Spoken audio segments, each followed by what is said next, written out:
Now, total asset turnover is a little different. Asset turnover is really telling us about the efficiency of the firm as a whole. This is the closest measure we get to, is this firm doing a good job, right? And it's sales divided by total assets. And what that means, the way we should think about this measure is, if it's equal to 1, that means sales in a year is equal to the total asset value of the firm. And the right way to interpret this ratio is then to say, what that means is that for every dollar that the firm invests in assets, that generates $1 in sales per year. And on the face of it, that might be a pretty good firm. A firm that can take every dollar of investment in its assets and generate an additional dollar every year in sales is a pretty good one. Now, obviously, it would seem clear that this ratio, it would be better the greater it is. If we have a firm that can, say, generate $2 in sales for every dollar in assets, that's generally speaking a clear indicator that that firm is better than a firm that has $1 in sales for every dollar in assets. But actually, what we would generally expect is that this ratio is less than 1, that most firms have much greater asset values than they have sales in any given year. Right? Because most firms have really, especially production-based firms, they have lots of assets. They have big warehouses, they have machinery, they have computer equipment, they have delivery trucks, they have supply chains, they have inventory, they have all kinds of costs associated with these assets. So they have a lot of assets that in order to produce all this product. And we wouldn't expect that their sales would be that high in every given year. So we might have ratios here less than 1, say 20, 30, 40%. And that's, again, indicating that a 30% ratio here would say that for every dollar we invest in assets, we generate 30 cents in sales. Right? And so again, in general, this ratio is better if it's higher, but it is, again, something that is really only comparable to firms that are similar. Right? So for instance, you could think about a firm like a firm that makes like iPhone video games, phone games, right? The guy that invented Flappy Bird, he was like a Vietnamese coder. He did it on a laptop in his parents' house, and they made like $200 million selling, not Flappy Bird, Angry Bird. Right? So think about what that ratio is for him. Total assets is like $2,000. That's his laptop. Total sales in a year was $20 million. So his total asset turnover was enormous. But we can't compare that to a firm like Boeing. Boeing has enormous asset requirements. They need huge factories, tons of machinery, tons of equipment to build giant planes. And that is, so their total asset turnover is going to be significantly lower. It's probably less than 1, almost certainly less than 1. So we don't compare these two firms based on total asset turnover. It doesn't make sense. We have to compare the firms to their peers in the industry, other firms that do about the same thing that we should expect to have about the same asset requirements, and then we can say, okay, one firm with a higher total asset turnover is better. So if Airbus, the other big plane manufacturer, has a better total asset turnover than Boeing, then that's a comparison where we can say this firm is more efficiently managing its assets. Okay, the last set of ratios is profitability and market value ratios. And again, these are the ones that are most famous. These are probably the ones that you've heard about before. Certainly they're the ones that every distinct stakeholder cares about. Right? The liquidity ratios were most important to banks. The efficiency ratios were more important to operations managers.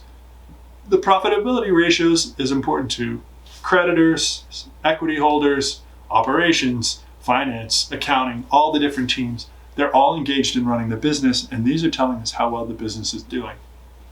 So the first one, and probably the biggest one, is profit margin. And profit margin tells a similar story to total asset turnover, sort of. It's net income divided by sales. And what this tells us is how, in some ways, it's how efficiently the firm has managed its cost structure. So net income, right, is the bottom line on the income statement. Sales is the top line on the income statement. Everything in between refers to the costs of goods sold, the costs of employees, depreciation on fixed assets, interest on loans, taxes that we have to pay. Whatever's left is profit, right?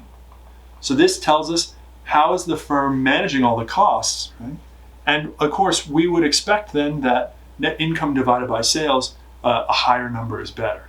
So again, let's think about it in terms of what could it mean if this ratio is equal to 1? Well, again, here, it's almost impossible for that to be the case. If profit is exactly equal to sales, that's what would set the ratio equal to 1, then there would be no associated costs, we would be paying no taxes, we would have no interest on debt, we would have no depreciation on assets. So we would be just generating basically free money and not paying taxes. So this ratio can't really be equal to 1. In fact, it's pretty unlikely for it to be anywhere close to 1, unless you're talking about the Angry Birds guy, in which case, yeah, he had almost no costs. He did, but even then you have some, right? You got to pay a fee to Apple and Google to sell your app on their store. You've got to pay taxes, or you're going to eventually get arrested. You're going to pay your own salary. You're going to have maybe take out a loan. You're going to buy some more assets. You might hire some more people. Eventually, this ratio is going to creep downwards, right?